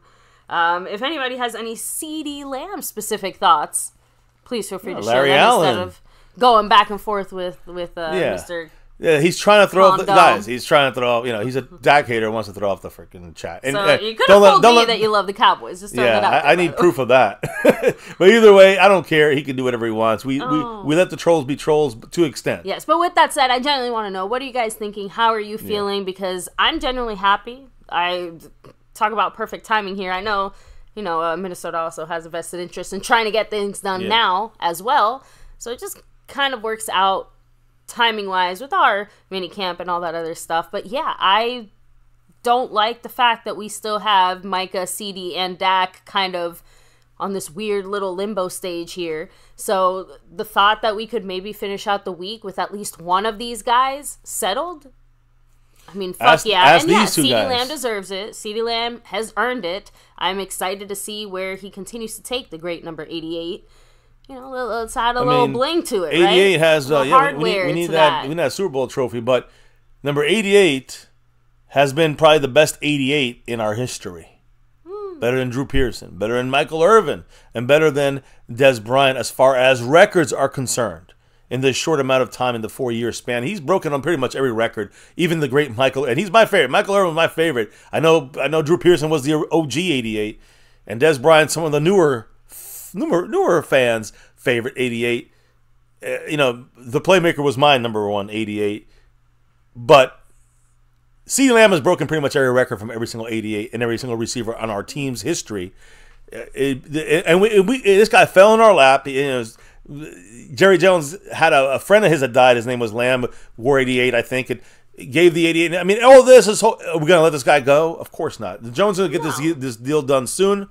I believe it gets done now sooner than later because now we've hit the number that we need to know so this deal can get done. So we're just going in circles. I think we're good to go here. Yeah, how about Carolina Jones said, how about getting T. Smith's contract done early so he's not getting like $20+ million? Can't do it yet. No, it's got to be after the 3rd year. So next year it can be done. I'm with you. Yeah, and the Cowboys would be stupid if they didn't do it. A tiny bit too early. And the only reason I would also say maybe would be good to wait a little bit. We have so many changes on the offensive line. I think even Tyler Smith deserves a chance to... Now, I'm just saying, like, to kind of resettle himself on the O-line before we start throwing money at him and stuff. I disagree. I don't care where he plays. He is dominant. And it doesn't matter where he shuffles into, baby. He needs to get paid top dollar. He knows it. Cowboys know it. And here's the thing. Tyler Smith, I want to make sure people understand why we're saying you have to wait a year. We have to wait a year. 3 years is in the CBA, the agreement they have between the NFL and the players, that you have to, any rookie on a rookie deal has to wait until after the 3rd year to negotiate. Example, Micah Parsons last year could not sign. But after his 3rd year is over, now is into his 4th year, he can now get an extension and look for a deal with the Cowboys. So the Cowboys are sitting on their hands, letting the money go up. Do the Cowboys even want to keep Micah here for long term? Who knows? They can tag him and tag him and tag him, and he'll be here for 7-8 years, and then you let him go for cheap, right? I mean, that's dirty. The Cowboys could do that. CeeDee Lamb, he's on his 5th-year contract right now. There is no movement. That's $18 million set in stone. If there's a deal done, and when the deal gets done, we will actually probably save $5, $6, $10 million on the cap. Right now, we're at what? 15 million. We'll be at $24 million if we get this deal done with CeeDee Lamb, possibly as much as that much. But what we're going to do with that money? Roll it over, or we're going to use it? The Joneses are going to probably roll it over. They're all in with the guys we have on this team right now. Skeptical fan said, Dak's our QB, so I have no choice but to wish him to play his best. Well, I mean, whether you hate the Cowboys, so whether you're a hater of Dak or you love Dak, listen, I hated Jason Garrett as our coach for 10 years. But I wanted us to win a Super Bowl, so I knew that. Hey, Jason Garrett, pull it out for this time. Pull it out for us this time. Make the adjustments so you can help our team. No, he never did. But I wanted him to. So if you're a Cowboy fan, I don't give a shit if you hate Dak. You got to hope Dak does the best he can, and hope the coaches do their job. Hope the front office does their job, because they haven't in some recent years. And hope that the defense does their job too, because they fell asleep in the playoffs. I'm just saying. Mike Aldana said the clown show intentionally letting the price skyrocket on the players that we need to re-sign exactly. ASAP. That's what I don't understand. If they're so content on getting their own guys that they're so proud about getting on our own, not guys from other teams, our own guys. The Joneses do not like to spend money on other guys. They spend money on our guys. And they're still waiting on this, making the price go up. When it's just crazy. When Ramon Carolina made that comment, the first thing I thought of was, we do that, just not with the Tyler Smiths and CeeDee Lambs and Micah Parsons and Dak Prescotts of the world. We do it with those the Terrence Steeles and the Jalen Smiths. We do it with those more average, middle of the road type of guys. And this is no disrespect to and the anyone Michael Gallups, or whatever. Michael Gallups, exactly. And, but we try to get ahead of these more mid-range guys, the top guys. And I have to be honest, I don't necessarily disagree with the concept in general, in the sense of the Cowboys absolutely can get some really great, solid deals for some hardcore talent, right? Not the number one guys, but the bump and grind, bruise and cruising type of guys that are out there taking those heavy hits and the loads and whatever. Okay. But this is a repeated pattern of, like you guys said, you can maybe get away with letting one or two of those mid-range guys get into a higher range, and you know what? The Cowboys are fine moving on from them. But there's no moving on from CeeDee Lamb, not in a feasible way right now, right? There's no quote-unquote moving on from Micah Parsons. Like, the Cowboys have also made it pretty clear that they don't have an intent on moving on. So what is the holdup? Like, again, this deliberately is the way, sitting there and this watching is not them even, get more expensive. and this is not Jerry Jones anymore. This is Stephen Jones. Stephen Jones is the one pushing this narrative of let me just wait till the deadlines, make deals. Bullshit. You think CeeDee Lamb gives a fuck about getting a deal done before any deadlines? He wanted to wait. The Joneses fucked it up. And that is the point here. I mean, if the Joneses have a plan to get to it, because it seems like they're kind of confused. It seems like the plan is stale and hasn't been working for years. Now I see Kingdom over here saying that, we don't. I said, Skeptical said the coaches have been great for Dak, which is true. When you look at his coaches, Dak's coaches, they're not great. Garrett and the Lenahans and the Kellen Moores. Are you fucking kidding me? Quarterback coaches. We're just talking like regular coaches. But he's talking about Mike McCarthy, Kingdom. Mike McCarthy's been coaching Dak in a real way for one fucking season. This is the 2nd year with Dak. So, yeah, he might be the best coach Dak's had. He's had him for 1 year, dealing with the game plan and interacting with actually making a difference on offense for Dak and the rest of the players on offense. So that's the bigger issue. Wade in the house, much love. Much love to Choctaw in the house. So yeah, guys. Again, that at least on the CeeDee Lamb side of things. Again, I do like Kingdom. He does like that Bryce Spanford pickup and Kirk and Moreland and Nealand. Was it Marshawn Nealand's 2nd round pick there? I know Spanford was undrafted tight end. So yeah, we agree there. It just seems, and I hear you. I know he's a fan or whatever he may be, but yes, you got to stop the Dak hate in the sense of like, Dak's all the problem. Dak's not the entire problem. There's many other bigger problems on this team than just Dak. It wasn't even that. Look, you can think Dak's a problem. That's fine. It's just that let's talk about something. We didn't talk about Dak tonight. I just wanted to hear a non-Dak related football opinion from Mr. Kingdom. So, well, he gave a couple. So and let me take a second here. Much love, Chalk Talk 10-808. Yes, unfortunately we obviously don't have much information on what happened with Larry Allen. But remember, guys, he's a big man, a big football player, and unfortunately, he was 6'3", and he was 325 when he was his healthiest. He was a lot bigger than that now, so that's going to put a strain on your heart. It's going to put a strain on, it could be an aneurysm, it could be a heart attack. That's what I'm saying. Like we obviously don't know what his personal situation or his lifestyle. We also, exactly. If he was drinking or smoking. We also know that people die at 50, 45, 55 years old sometimes. He was 52. Big man, probably ate a lot. Don't know his life after football and his diet and ability to work out. So we're going to leave it at that and hope. Just plainly say, sending our condolences to his family. That's the most important thing. On a vacation in Mexico with his family and his wife and 3 kids is just horrifying. It's just any other suggestions that it could have been anything else would be idiotic, plain and simple. It'd be disrespectful to the great Larry Allen. So I guess the final thing we'll leave things off on. I want a little opinion from the chat. Why don't you guys go ahead, drop a 1 in the chat if you think that the Cowboys will try to get something done, let's say within the next week or so with CeeDee Lamb. I'm a 1 on that. Right? One, yeah. And drop a 2 if you think, the Cowboys are eager. Everyone wants to get it done. It's still the front office. It's still going to take some time because I like I said, I have a feeling that we're going to see it in like 24 hours.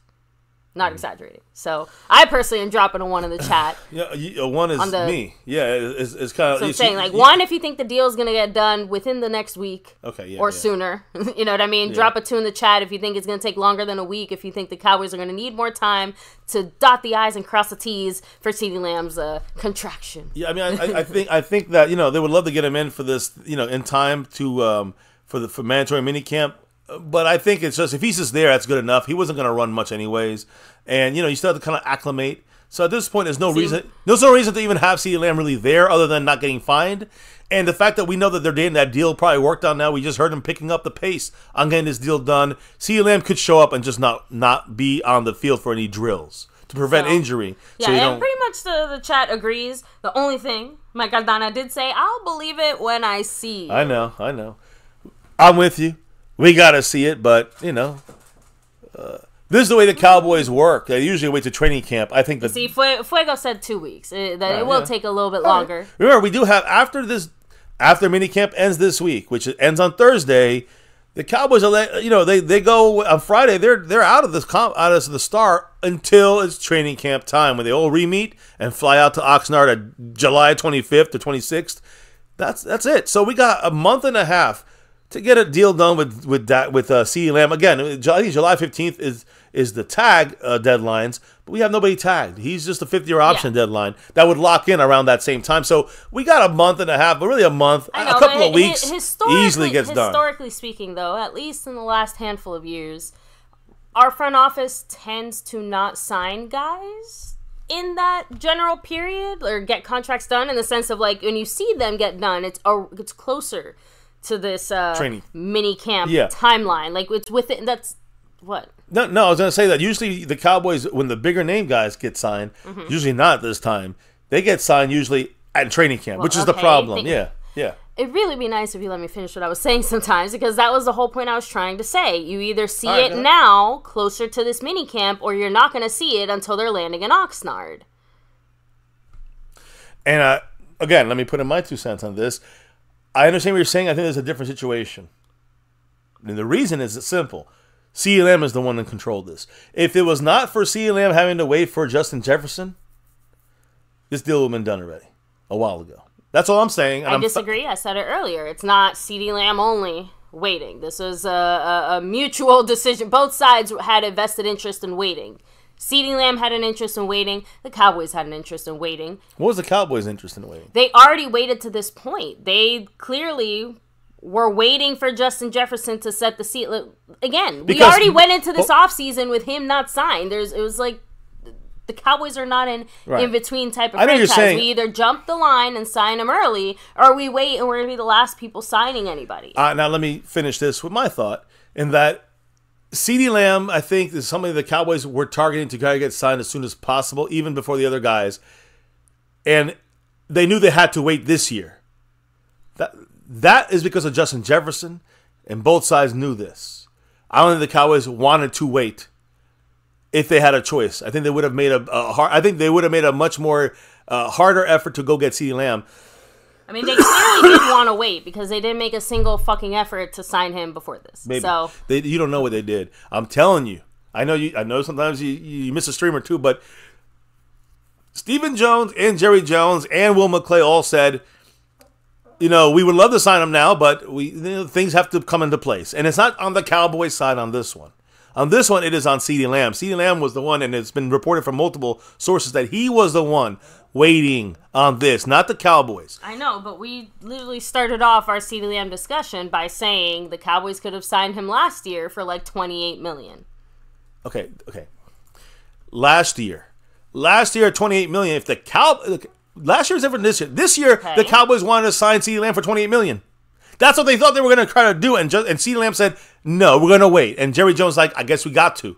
Because they got to. Okay, because they wanted to wait last year. They could have paid him $38 million. That would have been stupid for the Joneses. That's why they wanted to wait. They wanted to wait because they had to wait. They had to because CeeDee Lamb has all the cards. If they had done this last year and just overpaid CeeDee Lamb and paid him $28 million or $29 million, CeeDee Lamb would have taken that deal, but the Joneses fucked up. So they waited stupidly last year, cost them. This year they had to wait because CeeDee Lamb is he's in the driver's seat. So now that we got to wait on CeeDee Lamb, now that this number goes down, here's my only point, baby. The Joneses, we don't know how much they tried. Maybe when they tried a couple of times, our agent's like, we're not making any deals at all until Justin Jefferson.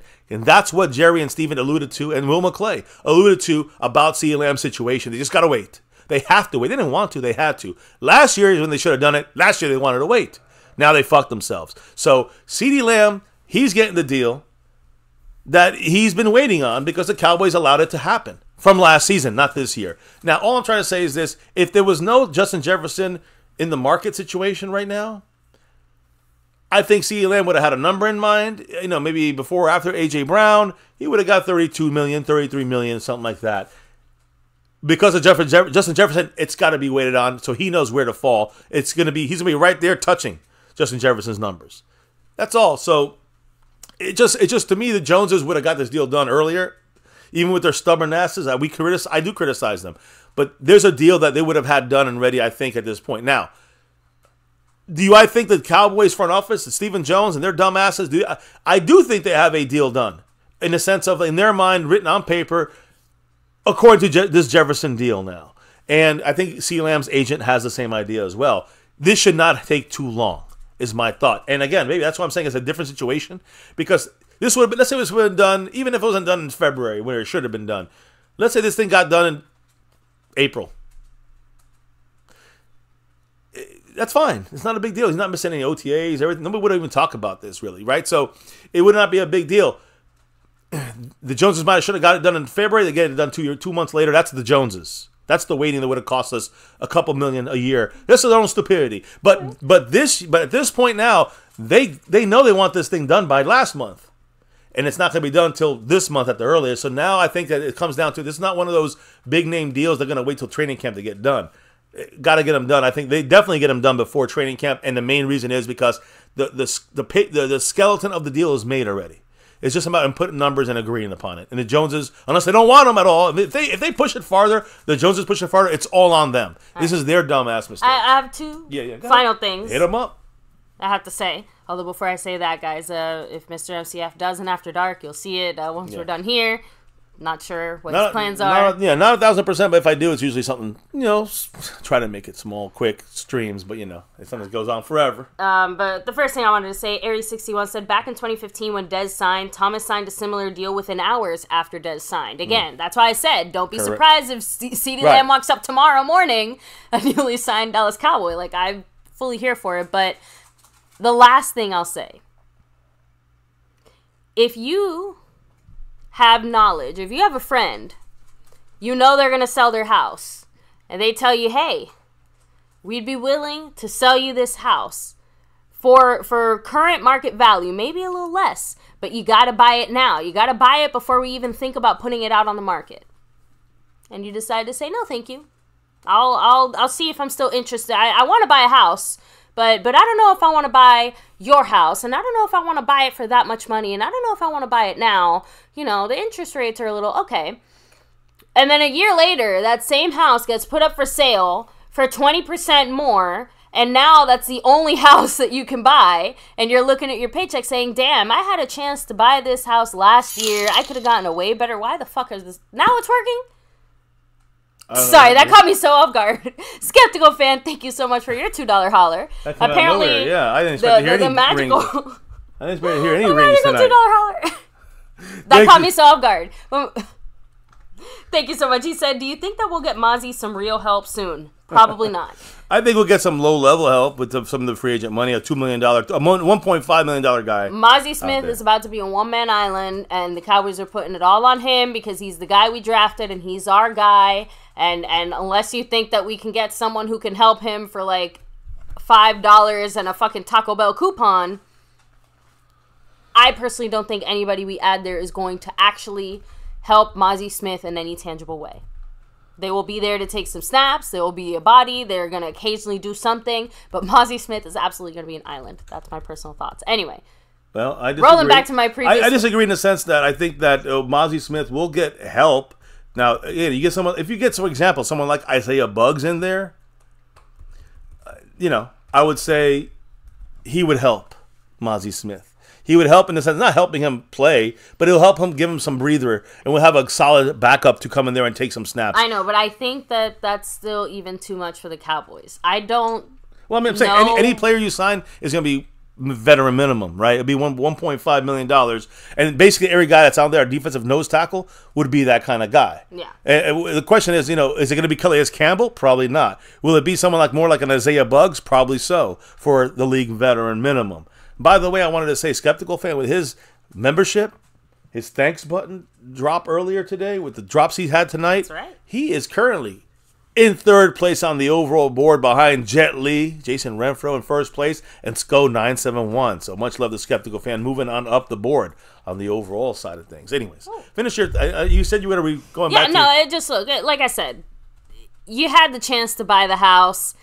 You chose to wait for it to hit the market, and now you're sitting here sad because you got a 7-8% interest rate, and you got to pay an extra $200,000 to buy the same house you could have had, whatever. Like, that's my point. The Cowboys had their chance.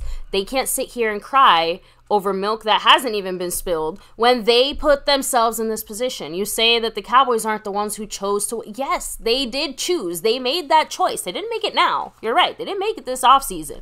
They made it last year when they purposely and deliberately did not even attempt to get something done with CeeDee Lamb. Like, if they had tried and things didn't work out, that's one thing. But we know that there wasn't even a serious attempt. So, of course, when you head into this offseason, of course they're going to sit there and say, well, we can't do anything because CeeDee Lamb is waiting for this, and we can't just... No, fuck you. I'm sorry. That is... not fuck you. Fuck you is in the front office, like, for... Yeah, I know. Yeah. Jeez. Go ahead. You're getting violent. Go ahead. I'm listening. The front office... No, let me stop here before I offend you. Yeah, not me. You're offending the Joneses. I don't care. I don't give a damn. But my thing is this, is that even though I hear what you're saying, baby, it sounds very, like, open and shut.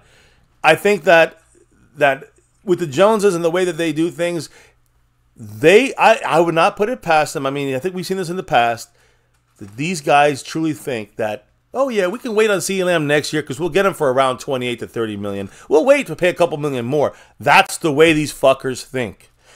And now they're paying $5 million more than the $2 million more. It's just they could have overpaid a little bit on CeeDee Lamb last year, and they would have had a steal this year. The Cowboys did not. That's because of the front office. That's because of CeeDee Lamb.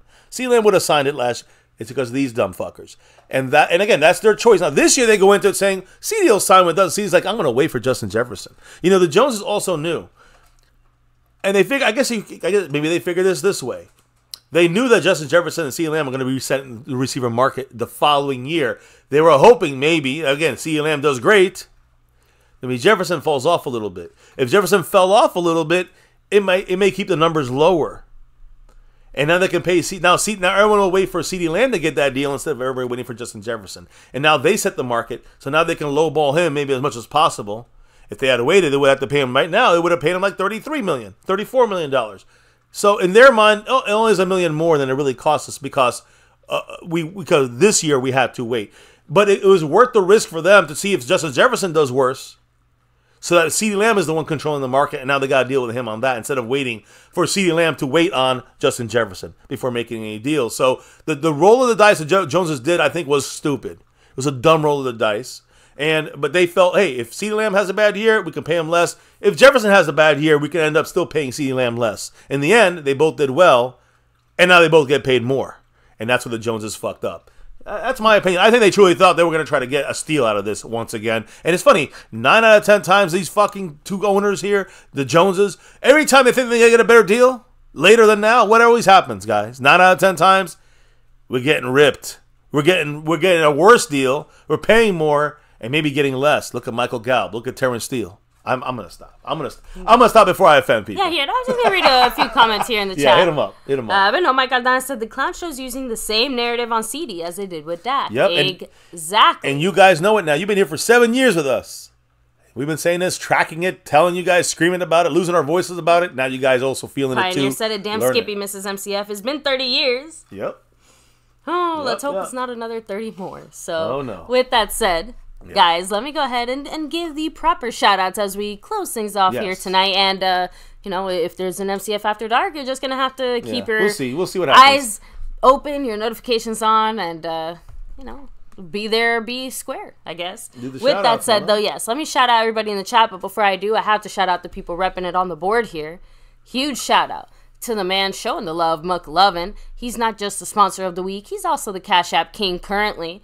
A big shout out to him, of course, and a big mahalo to the man Mark Hovsepian, who technically should not be the stream boss anymore if I'm doing my math right. He should be, but I think he would have been down like 12 or something. Yeah, so the YouTube, I guess YouTube decided to, take a vacation, take a day off. But thank you so much to everyone there. But yes, shout out Mark Hovsepian, big mahalo to you, and of course the gifted membership king.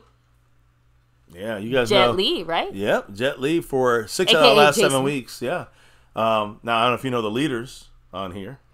Can I guess? Yeah. Here, so I think Sko was still leading, right? Was it Sko 971 leading the Cash App? He was. I don't know if he was leading the overall board, though. He is leading the Cash App, but Jet Li is leading the overall board, and Jet Li is leading the gifting board as well right now. Ooh. So, yeah, we got Jet Li on 2. Yeah, I got that right. So, shout out to you. Yep. So, much love to Sko, Jet Li 44. Mark Hovsepian, McLovin, skeptical fan who's dropped the love back in the membership, and right now in 3rd place on the board here. And, we'll see what else goes down here for if there's an After Dark session at all tonight. So, let me do the shout outs here in the chat. Yeah, so, if you are here, make sure to say a little hello and hi so we can give you your proper due, right? Jetly44, much love, saying to switch the clown show was forced to sell the team. Yeah. I wish so, too. They'd find some long-lost relative to sell it to anyway, right? Seabass, much love. And hey, the good thing is it's, hanging out with us here in the chat is free 99. But we, of course, are only able to put in the kind of time, effort, energy, dedication to this channel because of your appreciation, love, and support. So thank you to everybody here, who does show the love in the variety of ways, right? Those memberships, Cash App, Super Chats, After Dark. Appreciate you all. Yeah. Shout out to you too, King Dom, again. Still want to know if you're really a Cowboy fan, but for now, I'll take you at your word. I'm fucking with you. Skeptical fan, much love. Always staying skeptical. Yes, always. Jerry's been reading The Art of the Deal. So bad move.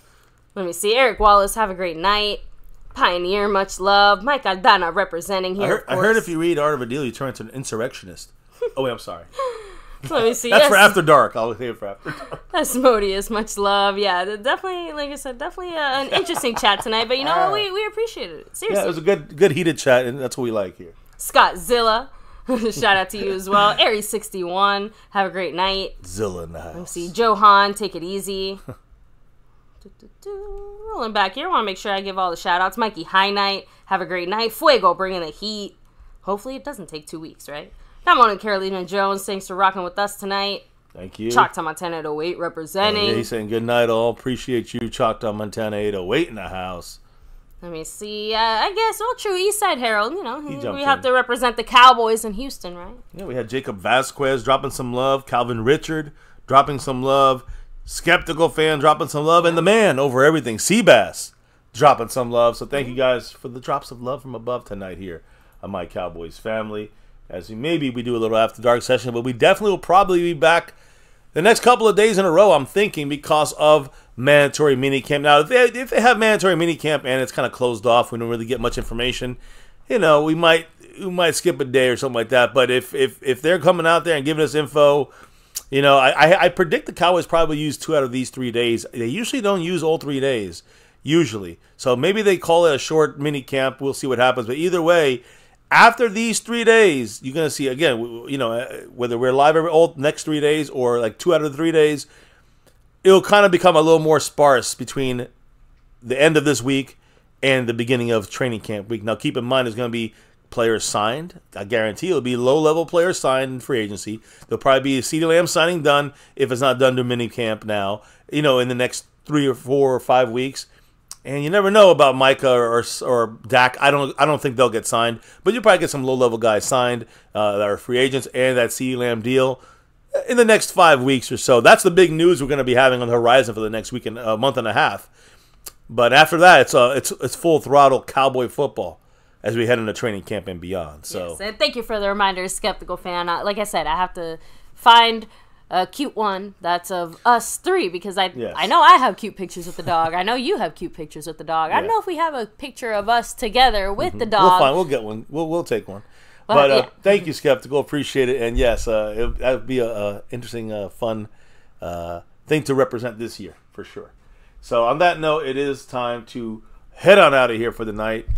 Baby, I want you to tell everybody, why do we do this thing here almost every single night here in My Cowboys Family for almost 7 years? I think it's that navy blue. Oh, I know it. That silver, too. I know it. And that star over everything. I know it here, guys. Win, lose, or draw, good, bad, or ugly. Here on this channel, here in My Cowboys Family, we rep that star over everything. And, of course, on this channel for almost 7 years, less than a month away from 7 years on YouTube. Never forget the #1 thing here, now, and forever. As always, go Cowboys. Let's get that 6, 7, 8, 9, 10, and beyond. Thank you all, of course, in the chat, dropping your knowledge all night long. Keep dropping that knowledge in the discussions outside of football, I guess, over on the After Dark special, if you'd like. There's the link, and it'll be deleted shortly. And then, of course, at least subscribe and put the notification bell on, even if you don't know if you're going to join us tonight or tomorrow night or whenever I go live again. You never know. It's usually the insomnia hours of the night. And, of course, thank you all for dropping the love from above as we continue another week here, a double week to see who's the champion of the board, since we had a light week last week as far as going live, only twice last week. So we want to give everybody a fair chance to take the titles here.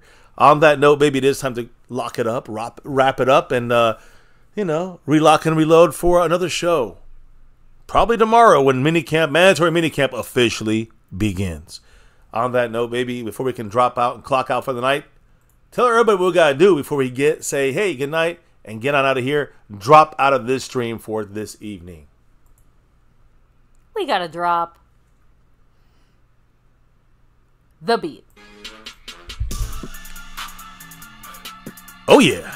As the beat's been dropped, it's a wrap here. Mark's holding on with 35 points up there, but that's trying to be like 20 points or so, probably. Either way, I appreciate you all dropping the love, the knowledge in the chat. Can't do this without you all. And, of course, just sitting here chilling with us, picking this channel to relax and talk some Cowboy football. We love it.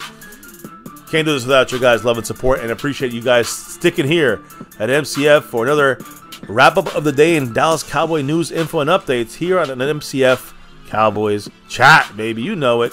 So, thank you all again. And again, we know the CeeDee Lamb news and all that great stuff on that side. At least that's coming to an end, unfortunately. Larry Allen's life has come to an end, unfortunately, and that is devastating for the Cowboy family here, Cowboy fan base. Larry Allen, the best to ever do it, in my opinion. Oh, and thank you, Jet Li 44, member for 37 months at the star level. He said, if it wasn't for the Clown Show, we would have 10 Super Bowl wins by now. So the Clown Show decides to be just an owner and not the GM and everything else, it will be a while until we see a Super Bowl again. I hope we get a 6. I hope that we get 6 soon. Go Cowboys. I'm with you. We echo you. Your thoughts there. Jet Li 44, much love. Star level member breaking it down. Thank you all for joining us here on MCF about that navy blue, that silver too, that star for everything. Never ever forget the #1 thing right here, my Cowboys family. It's you guys. Much love to you all in the house. Don't forget to hit that like for the stream, subscribe to the channel, and hit the notification bell. All videos so you know when we're going live. Follow us on social media, X, Twitter, at my Cowboys family. We got the Discord as well. We post there. You know what to do, guys. Appreciate you all. Stay safe. We'll see you back soon. And never, ever forget, they're Cowboys!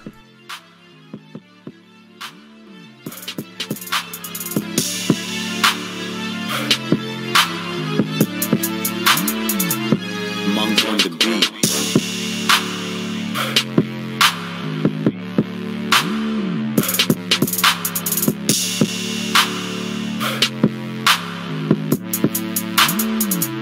Monk on the beat.